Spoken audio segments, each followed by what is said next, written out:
Boa noite, na paz do Senhor Jesus. Hoje nós vamos começar um novo tempo de exposição bíblica aqui na nossa igreja. E nós vamos começar com o Evangelho de João, ou o registro da vida de Jesus, o Evangelho da Boa Nova, através do evangelista João. E eu quero convidar você a abrir a sua Bíblia e deixar a Bíblia aberta no primeiro capítulo de João. Muito obrigado. Primeiro capítulo de João, nós vamos ler hoje dos versos 1 a 5. A Bíblia nos diz assim: no princípio era aquele que é a palavra, ele estava com Deus e era Deus. Ele estava com Deus no princípio. Todas as coisas foram feitas por intermédio dele. Sem ele, nada do que teria sido feito existiria, ou nada do que existe teria sido feito. Nele estava a vida, e esta era a luz dos homens. A luz brilha nas trevas, e as trevas não a derrotaram. Nós vamos começar com esses 5 versículos do capítulo 1 de João. E nós vamos começar uma jornada aqui de estudo e exposição profunda sobre este Evangelho. E eu vou te explicar por que nós vamos começar com João. Mas antes de falar a respeito do Evangelho de João, eu quero falar para você o porquê existem 4 evangelhos. Porque quando você começa a ler o Novo Testamento, você vai perceber que existem 4 relatos, e que principalmente os 3 primeiros evangelhos, Mateus, Marcos e Lucas, são evangelhos muito parecidos, e eles na verdade contêm a grande maioria de milagres, repetidos alguns repetem nos 3, outros têm 2 evangelhos apenas. Mas o porquê existem 4 relatos do evangelho? Por que Mateus, Marcos, Lucas e João?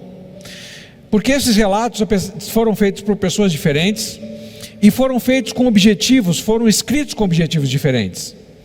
Mateus, que era o antigo cobrador de impostos, Levi, aquele que Jesus estava passando na coletoria e chamou ele para segui-lo, ele relata o primeiro evangelho.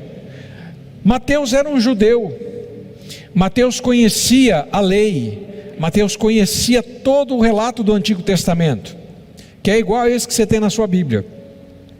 E quando Mateus começa a relatar, Mateus foi um dos discípulos, Mateus estava em loco, ele viu exatamente tudo. E Mateus começa a relatar o Evangelho, mas na sua cabeça, na sua mente, o que o Espírito Santo estava inspirando, é para que ele falasse do Evangelho e anunciasse o Evangelho para os seus próprios compatriotas. Mateus escreve o seu Evangelho anunciando Jesus para os judeus. Por isso você vai perceber que no Evangelho de Mateus, ele sempre está escrito assim, como está escrito. Como está escrito. Muitas vezes, as profecias a respeito de Jesus ou do Messias, que estavam no Antigo Testamento, elas são repetidas em Mateus, porque o objetivo de Mateus era provar para os judeus que aquele homem que morreu naquela cruz, era de fato o Messias prometido. Por isso que Mateus escreve o seu evangelho citando muitos textos e profecias do Antigo Testamento. Marcos, o segundo evangelho. Quem era Marcos? Marcos é um nome romano. Marcos não era um judeu. Marcos era romano, mas por que Marcos está escrevendo o evangelho? Por que Marcos escreve o evangelho se ele não era um discípulo e se ele nem estava lá? Na verdade, Marcos estava simplesmente ouvindo o relato do apóstolo Pedro. Quem dita o evangelho para Marcos é o apóstolo Pedro. Marcos não estava lá, mas Pedro estava. Mas quando Marcos está ouvindo o relato de Pedro, do apóstolo Pedro do evangelho, Marcos, por ser um romano, ele estava interessado em levar o evangelho, em apresentar o Messias para os romanos, que na verdade era a nação que estava de alguma forma cativando ali, prendendo o povo de Israel.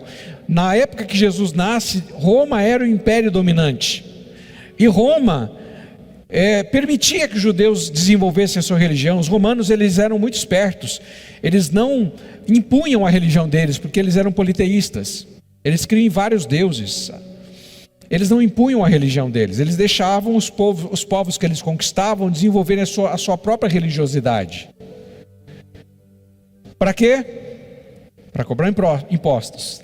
Desde que vocês paguem os seus impostos direitinho, vocês podem, sem problema nenhum, desenvolver a religiosidade que vocês queriam. E eles tinham um certo acordo de política de boa vizinhança com os próprios judeus, com os próprios sacerdotes.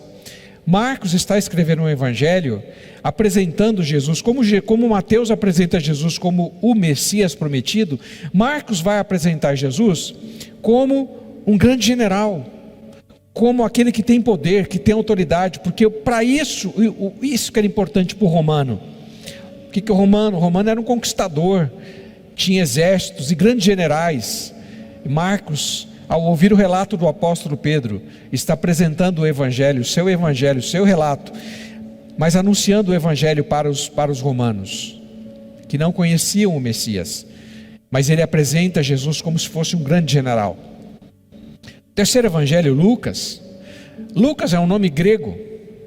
Lucas também não era um dos apóstolos de Jesus, mas Lucas era um historiador. Ele era médico por profissão, mas ele era um historiador. Foi Lucas quem escreveu o livro de Atos dos Apóstolos. Lucas, de tudo aquilo que ele tinha ouvido e que ele tinha pesquisado na história de Jesus e também no relato dos outros dois evangelhos, Lucas então apresenta o seu evangelho já com o objetivo de falar do Messias para o próprio grego. A língua grega era a língua dominante naquela época. Dos gregos vieram os grandes filósofos da sabedoria. 400, 300 anos antes de Jesus nascer, a filosofia já estava brotando. Já existiram os filósofos antes de Jesus. E Lucas, por ser um historiador, por ser aquela pessoa que estava atento a tudo aquilo que estava acontecendo, ele relata o início da igreja, livro de Atos inteiro escrito por Lucas. Mas Lucas também escreve este evangelho da perspectiva de um historiador, mas olhando para a vida do grego que buscava sabedoria, que buscava a contemplação da vida. E quando Lucas apresenta Jesus, ele apresenta Jesus sobre essa perspectiva, aquele homem sábio. Os 3 primeiros evangelhos são chamados sinóticos, por quê? Porque eles são uma sinopse, apenas um resumo da vida de Jesus. E é exatamente por isso que eu vou dizer a você que eu estou começando a exposição desta série Conhecendo Jesus pelo Evangelho de João. Porque o Evangelho de João não é um evangelho de sinopse, não é um evangelho que dá simplesmente um resumo da vida de Jesus. O Evangelho de João é o evangelho que começa a falar de quem é Jesus de verdade. Por isso ele se destaca. E o Evangelho de João foi escrito pelo próprio apóstolo João. Então nós temos 2 evangelhos escritos por apóstolos, Mateus e João. E é evidente, o de Marcos foi escrito por Lucas, mas sob o relato de Pedro, o apóstolo Pedro. Mas João, o Evangelho de João, ele foi escrito a pedidos. Porque João começa a apresentar Jesus não como alguém que simplesmente nasceu a partir de Maria, do relacionamento de Maria e José ou de Maria. Diferentemente dos outros 3 evangelhos que passam a relatar a vida de Jesus a partir do seu nascimento nessa terra, João começa a falar do Jesus pré-existente.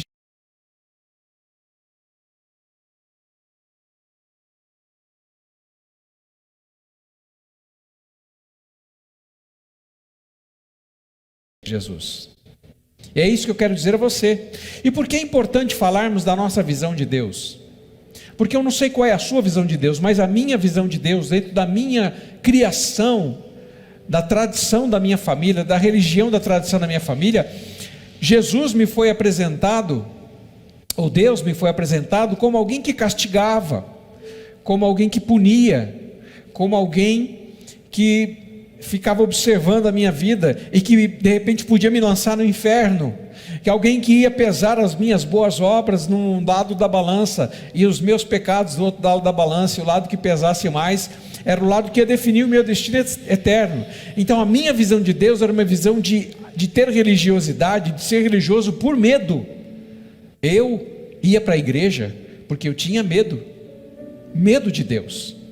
Então a minha visão de Deus era uma visão de medo. Qual é a sua? Porque a visão que você tem de Deus vai determinar que tipo de fé você vai ter, vai determinar que tipo de vida cristã você vai levar. Por isso é muito importante a gente entender qual é a nossa visão de Deus. E é exatamente por estes motivos que eu vou começar a apresentar a você hoje o Evangelho de Jesus, segundo o relato de João. Um evangelho que foi escrito entre 75 e 85 depois de Cristo, nesta faixa de 10 anos, não tem exatamente a data, o ano correto, mas foi entre 75 e 85 depois de Cristo. O evangelho de João foi um evangelho escrito a pedido do povo grego, porque você vai ver no relato dos evangelhos que a Bíblia fala assim: os gregos um dia quiseram saber quem era Jesus. Os gregos, eles eram curiosos. Os gregos queriam saber sempre da última notícia. Eles queriam entender, porque para a filosofia, a sabedoria para eles era importante. Mesmo enquanto Jesus estava vivo, os gregos foram lá procurar Jesus. Depois que Jesus foi crucificado, morto e ressuscitou, e ascendeu aos céus, os gregos procuram João. João, você foi discípulo de Jesus. Eu fui. Então escreve para nós um relato a respeito de Jesus. João já era velhinho quando ele começou a escrever este evangelho, e ele escreveu para os gregos. João nessa época morava em Éfeso com Maria, mãe de Jesus. Você lembra na crucificação que Jesus fala, uma das últimas palavras de Jesus, Jesus olha para João e para Maria e fala: João, essa aí é a sua mãe a partir de agora, Maria, essa aí é seu filho a partir de agora. João começou a cuidar de Maria, mãe de Jesus, e eles viviam em Éfeso, e os gregos foram lá para falar com João: João, nos escreva a respeito de Jesus. E aí João começa a relatar o seu evangelho, e por isso que eu quero começar sobre esse evangelho, porque ele não fala de todos os milagres de Jesus. João cita na verdade 7 dos grandes milagres que Jesus fez, mas é importante a gente notar que o objetivo de João ao falar dos milagres de Jesus é justamente para evidenciar a divindade de Jesus, a sua divindade. E é por isso que lá no final do Evangelho de João, no capítulo 20, verso 30 e 31, João diz isso. Esta frase, esse versículo que está aí: Jesus realizou na presença dos seus discípulos muitos outros sinais miraculosos, que não estão registrados neste livro. Ele só registrou 7, mas ele diz, ele realizou muito mais. Mas estes, que ele está registrando, esses 7, foram escritos para que vocês creiam que Jesus é o Cristo, o Filho de Deus, e crendo, tenham vida em seu nome. O Evangelho de João é o Evangelho que busca falar exatamente de quem é Jesus de verdade. Jesus não é aquele que passou a existir a partir do seu nascimento virginal, a partir do nascimento de Maria. Por isso que você vai ver João relatar muito da dor física de Jesus, vai falar da fome, do cansaço, e vai falar da sua morte, e vai falar que Jesus possuía, sendo Deus, as mesmas limitações humanas. Aí você vai entender a expressão que João usa, a palavra, o verbo, se fez carne e habitou entre nós. Aí você vai entender o porquê ele diz isso no primeiro capítulo. A gente vai falar disso domingos à frente aí, deste versículo especificamente. A proposta de João não é relatar só o que Jesus fez, mas é dizer quem ele é. de verdade. E é por isso que nós vamos começar essa série de Conhecendo Jesus por este Evangelho, porque ele não é só uma sinopse, ele não é só um resumo, ele fala da completude, da humanidade de Cristo, mas também da sua perfeita divindade. E é aí que eu quero convidar você para irmos juntos nessa jornada, que vai demorar um tempinho. Eu não sei te precisar quanto tempo, mas todos os domingos à noite nós vamos falar a respeito deste Jesus, que eu quero que você conheça mais profundamente. Nós vamos conhecê-lo juntos mais profundamente, através do relato de João. O Verbo, a palavra, se fez carne e habitou entre nós. Portanto, a primeira coisa que eu gostaria que você pensasse a respeito desse tema divindade de Jesus, e que João começa a relatar, é a respeito da sua pré-existência. Porque diferentemente dos outros evangelhos, Mateus e Lucas começam os seus evangelhos com a genealogia de Jesus. E ele vai lá, esse gerou aquele, que gerou aquele, que gerou aquele, gerou aquele, gerou aquele. Um parte da genealogia a partir de José, e outro parte da genealogia a partir de Maria. Por isso que você vai ver que os nomes ali ficam diferentes entre os relatos da genealogia de Mateus e de Lucas, porque eles partem de perspectivas diferentes, um a respeito de José, outro de Maria. Mas João não começa a falar da genealogia, João não começa a falar de quem gerou quem, da humanidade de Cristo. João começa dizendo assim: no princípio era o Logos. João usa uma palavra proposital aqui, que na sua Bíblia está traduzido por verbo, ou palavra, que é a versão que eu usei aqui. No início era o verbo, e a palavra-chave dos versos 1 e do verso 14 é a palavra Logos. Na cultura grega, essa palavra Logos, ela era comum na língua grega, porque os gregos, como eram também politeístas, criam em vários deuses, eles usavam muito essa palavra. E essa palavra grega, ela indicava uma mente racional que regia o universo, um princípio racional importante que se expressava criando e sustentando o universo, dando sentido à vida. Quando eles usavam essa palavra, eles se referiam a Deus, ou aos seus deuses, mas era aquela mente racional, que tinha todo o domínio, todo o poder, que criava tudo. Então quando João começa a dizer, no início era o Logos, todo mundo entendeu o que ele queria dizer. Ele está dizendo assim, no início era o Logos, ou seja, o Logos, que no verso 14 se tornou carne, é Jesus.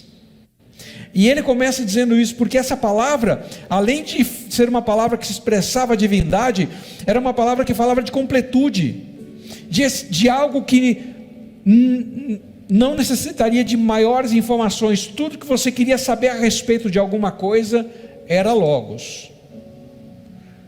Tudo que você precisa saber a respeito de Deus está no Logos, nesse princípio criador. Para o grego, está no Logos. E ele diz, no início era o Logos, no princípio era o Logos. Por isso ele usa essa palavra, que muitas vezes as pessoas não entendem, por que está escrito no início era a palavra estava com Deus, e a palavra era Deus, porque o Logos estava no princípio, o Logos, porque ele estava justamente chamando a atenção dos seus leitores, lembre-se que quem pediu para João escrever o Evangelho foram os gregos. João começa usando uma palavra forte para os gregos, Logos, porque eles sabiam que quando estava usando essa palavra Logos, João estava se referindo à divindade. E ele começa dizendo assim, no princípio era o Logos. Ok, que princípio é esse? Qual é o princípio ao qual João se refere? Ele está se referindo a Gênesis capítulo 1, verso 1. No princípio criou Deus os céus e a terra.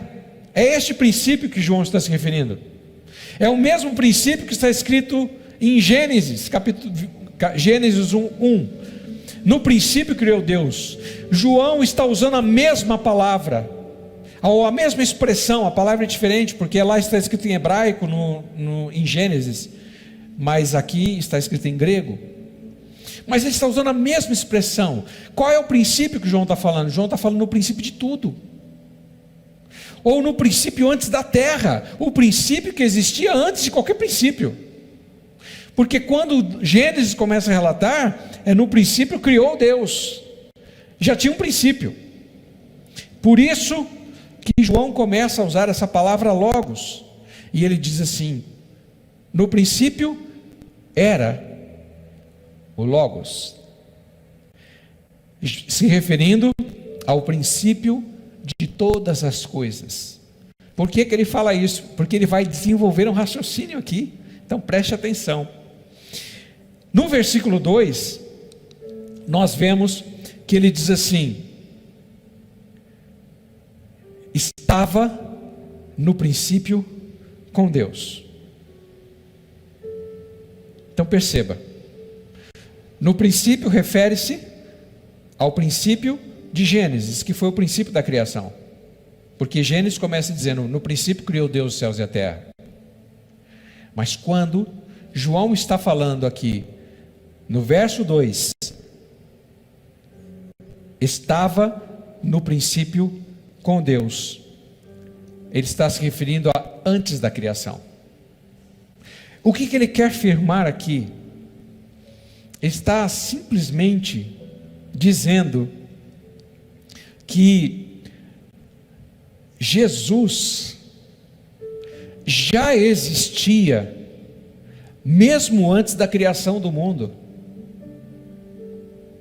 Porque ele vai dizer que Jesus participou da criação do mundo, por isso que ele está usando essa expressão. Ele está simplesmente mostrando uma nova perspectiva para os gregos. No verso 2 ainda ele fala: ele estava com Deus e ele era Deus. Essa é uma contradição muito interessante. Pergunta: o verbo estava com Deus ou o verbo era Deus? Estava ou era? As duas coisas. Jesus estava com Deus porque uma referência à Trindade, ao Deus único, ao único Deus que tem três essências, três pessoas essencialmente diferentes: Pai, Filho e Espírito Santo. A Bíblia diz em Gênesis que o Espírito de Deus pairava sobre a superfície das águas. Então o Pai estava lá, Deus criou todas as coisas. Fala do Espírito Santo, que também estava lá. E agora João fala: Jesus também estava lá. Jesus estava lá antes da criação. Jesus estava no princípio. Então Jesus estava com Deus no sentido de ser uma pessoa distinta. Deus é Pai, é o mesmo Deus, é um, é Pai, é Filho e Espírito Santo. Mas Ele também é Deus, porque faz parte da mesma essência. E essa é uma referência linda a respeito da doutrina da Trindade, que é misteriosa, né? Como é que um Deus pode ser três pessoas? Porque Deus é três pessoas. É um Deus em três pessoas diferentes. Você fala assim: eu não entendo isso. Bom, não precisa se preocupar, só creia. Tem coisas que você não vai entender, e nem eu. A gente tem que crer, porque a Bíblia é muito clara a respeito dessa doutrina da Trindade. É muito clara. Essa doutrina está em todos os lugares. Aliás, irmãos, a assinatura de Deus. Se você não assistiu ainda um vídeo, e eu quero quem sabe depois eu até coloco esse link lá na descrição, da assinatura de Deus. Deus deixou a assinatura dele no universo. E aí o preletor vai falando da assinatura de Deus. Os três estados da água, sólido, líquido e gasoso. Bom, ele vai falando sobre a Trindade manifestada em toda a criação. Isso é muito interessante. Chama-se Assinatura de Deus. Assista que você vai gostar muito. Deus deixou a assinatura dele na criação, em todas as coisas, não é? Passado, presente e futuro, e aí vai. Bom, aí o assunto é longo, não vou me deter aqui, mas saiba disso. Deus Pai, Filho e Espírito Santo estavam na criação. Por isso que em Gênesis, quando Deus vai fazer o homem, Ele não diz farei o homem à minha imagem e semelhança, Ele diz façamos. A palavra está no plural. Por quê? Porque era Deus Pai, Filho e Espírito Santo lá na criação. E o que João está querendo dizer? Jesus estava lá, o Espírito estava lá, Pai estava lá, e Jesus também estava lá na criação, porque Ele é antes do princípio. Por quê? Porque João vai embasar, ele precisa dizer isso, para dizer o que ele vai dizer no verso 3. Ele diz assim: todas as coisas foram feitas por intermédio dele, e sem ele, nada do que foi feito se fez. Por isso que João começa embasando, falando da divindade de Cristo, que Cristo estava na criação, porque ele está justamente querendo embasar o que ele vai dizer agora. Ele estava lá na criação, Jesus estava participando da criação do mundo, todas as coisas foram feitas por intermédio dele. Jesus é agente da criação, e diz assim, a importância dele, sem ele, nada do que foi feito teria sido feito.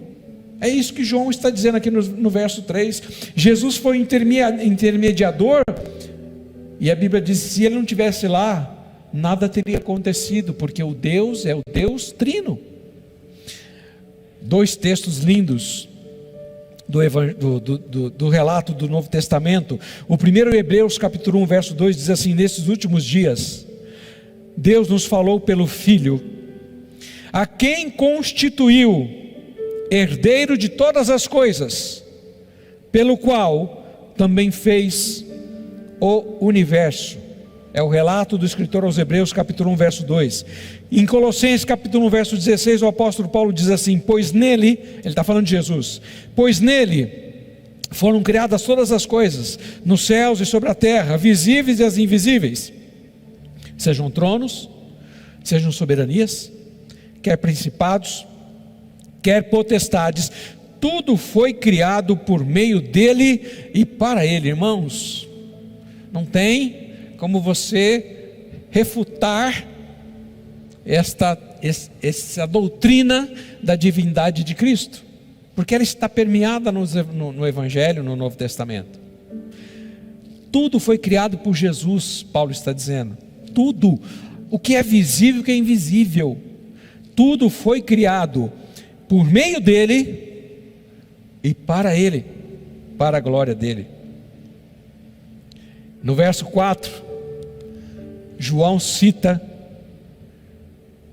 sobre a vida. Ele diz assim: nele, em Jesus, estava a vida, e a vida era a luz dos homens.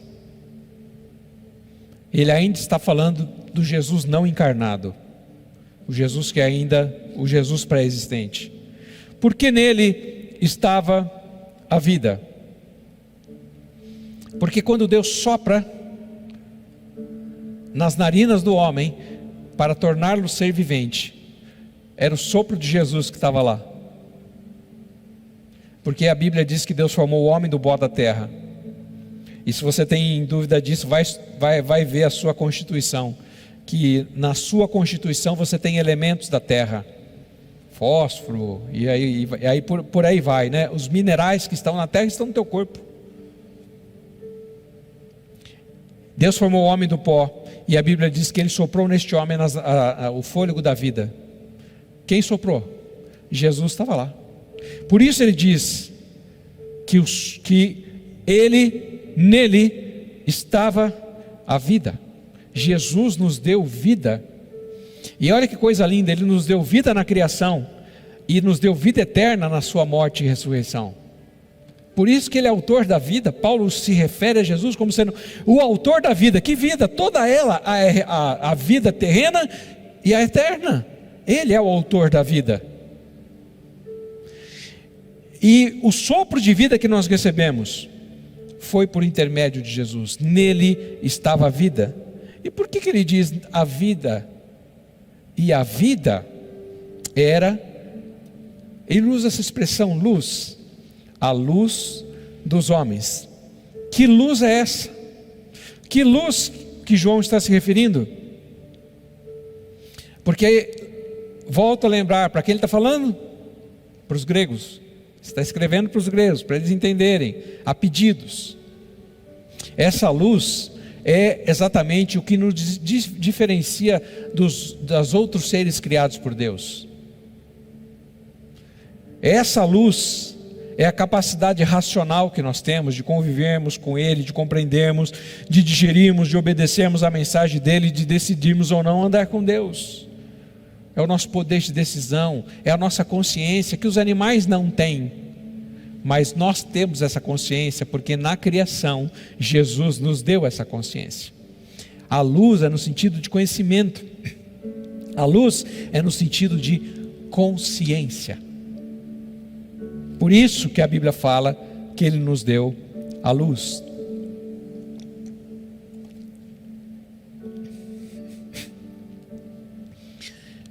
E o terceiro detalhe importante e último da nossa primeira exposição: a ação de Jesus sobre a queda do homem.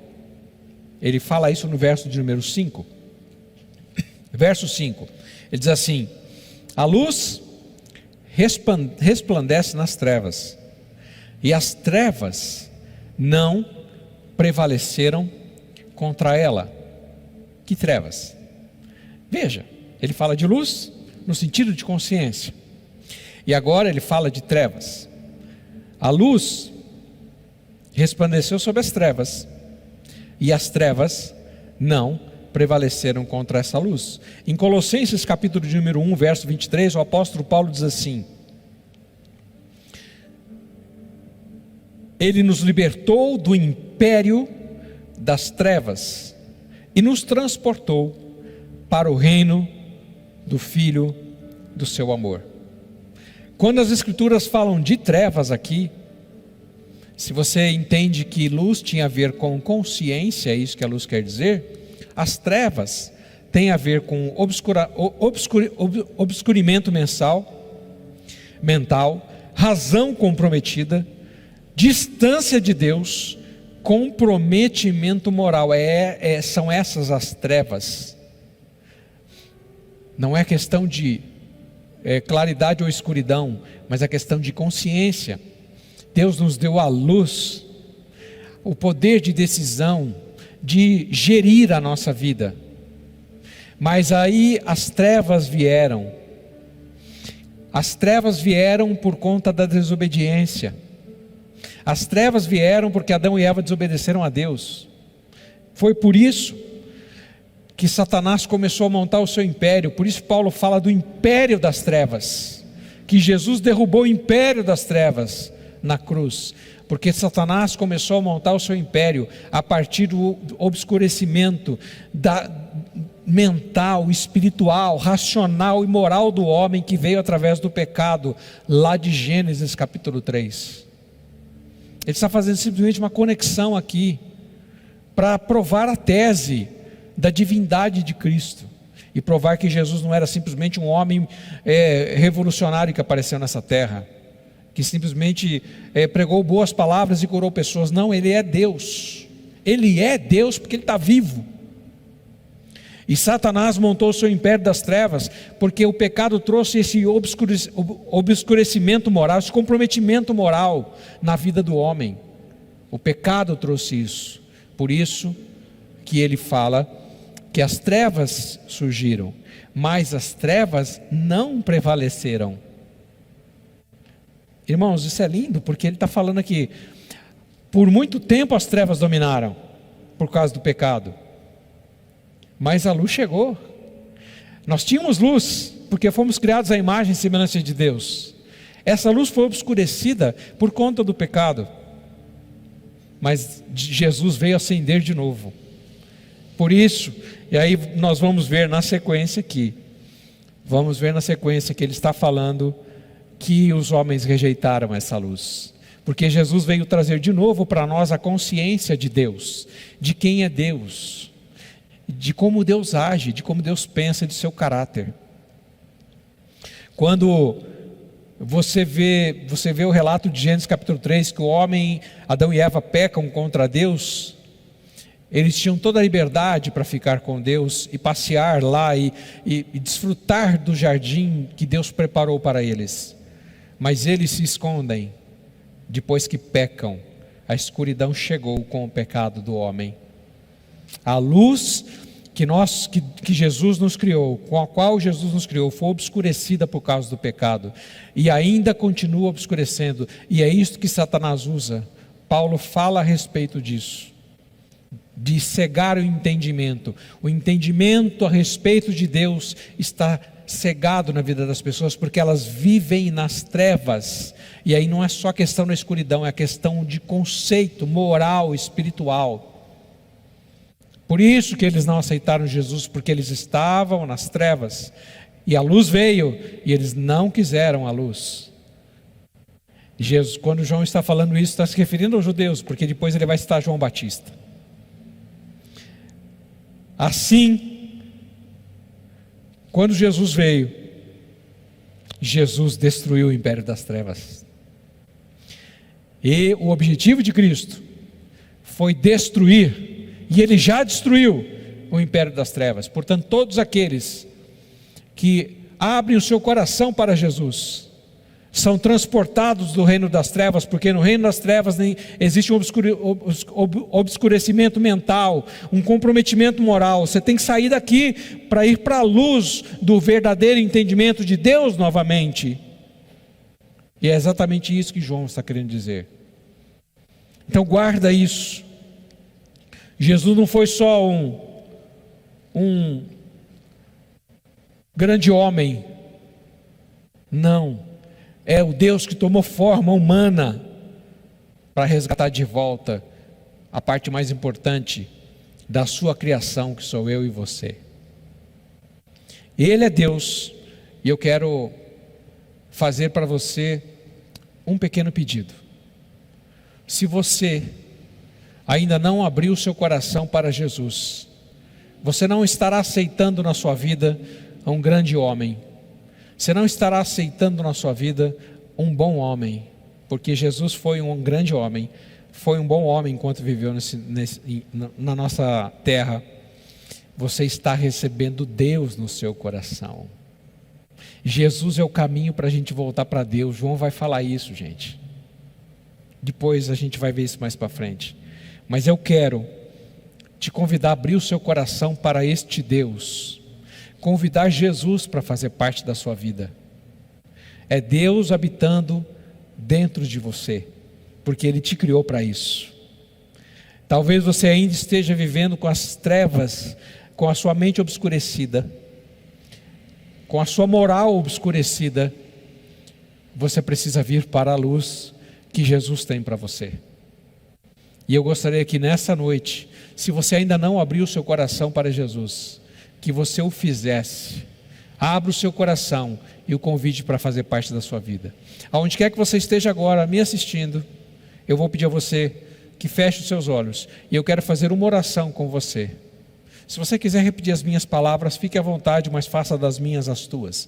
Diga assim: Senhor, eu abro o meu coração para o Senhor Jesus, com o entendimento de que Tu és Deus, e te peço, venhas habitar na minha vida a partir de hoje. Eu quero ser transportado do império das trevas para o reino da luz, para o império do reino do amor, que foi o reino que o Senhor veio trazer para nós. O venha a nós o teu reino já veio, e ele está em Cristo. Portanto, nós queremos ser transportados, assim como o apóstolo Paulo diz. Queremos receber o Senhor Jesus no nosso coração, como nosso Senhor absoluto, como Deus eterno habitando dentro de nós, restaurando esta luz que foi criada lá no princípio em nós, e que foi perdida por causa do erro dos primeiros seres humanos dessa terra. Em nome de Jesus. Deus te abençoe. Se você já convidou Jesus para fazer parte da sua vida, já havia convidado, fica firme com Ele, porque Ele é Deus.